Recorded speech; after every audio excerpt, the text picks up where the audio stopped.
خیلی خدمت شما عزیزان دل، حالتون چطوره؟ من آروینم و خیلی خوش اومدید به اولین ویدیو من در چنل یوتیوب. لایک، کامنت، دنبال کردن فراموش نشه. حتما چنل ما رو دنبال کنید. خب من این آیرون گلمو دوست ندارم، شبیه من یه خروسی خوشتیب دنبالی مرغم، مرغ ماشالله زیاد است ولی من یخت قدم. شیلش.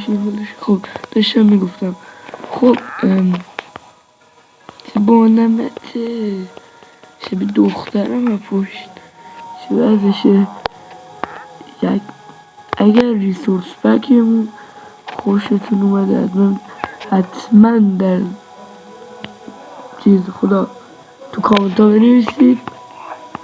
حمایت میکنم، حمایت کنید. به پرواز بریم ببینم چه شکلیه. تازه ریسورس پک نصب کردم. آخه چند نسخه داره؟ نسخه هالووینش هم اومده. خب بریم تو آب چه شکلیه. با مزه را میرم الهی بگردم دور خدایا. شینگریم نایمنا شینگریم بریم داخل آموناتو. خراب کردم، خستم سرم. خب داشتم میگفتم اساس اینم شیشه میده. پشمام شیشه رفت. ویسه یه بار دیگه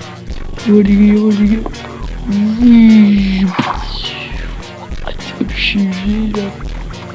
ببینم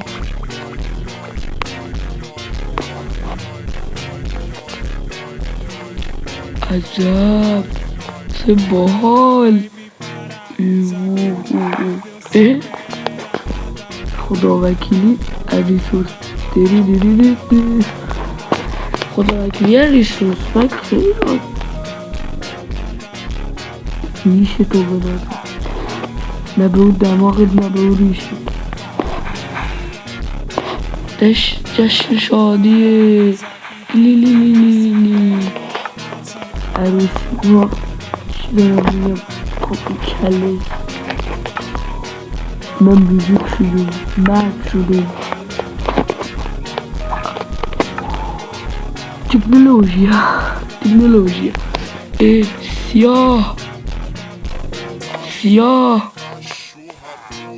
دارم سعی میکنم ویدیو رو به 6 دقیقه برسونم، ولی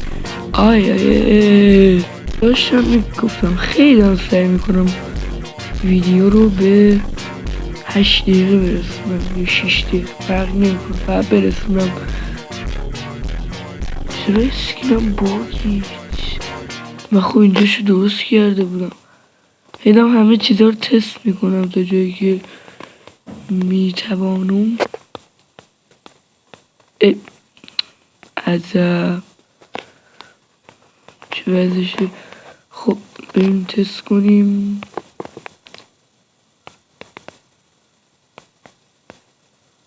منطقه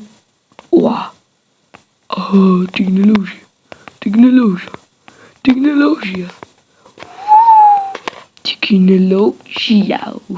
چه وضعشه.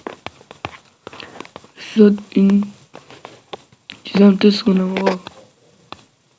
تست بزنم بینزه بینم. چه بال داشت کلش بندری رخصید. چه وضعشه، چه آرموریه. شبیه ای کلاه قواسی هستن، شبیه اوناه. آقا بگذاریم دیگه. دوستان عزیز، امیدوارم اولین ویدیو من خوشتون اومده باشه. لایک، کامنت، دنبال کردن فراموش نشه و حتما نظرات خودتون در مورد این ویدیو بنویسید. تا ویدیو دیگه فعلا بای بای.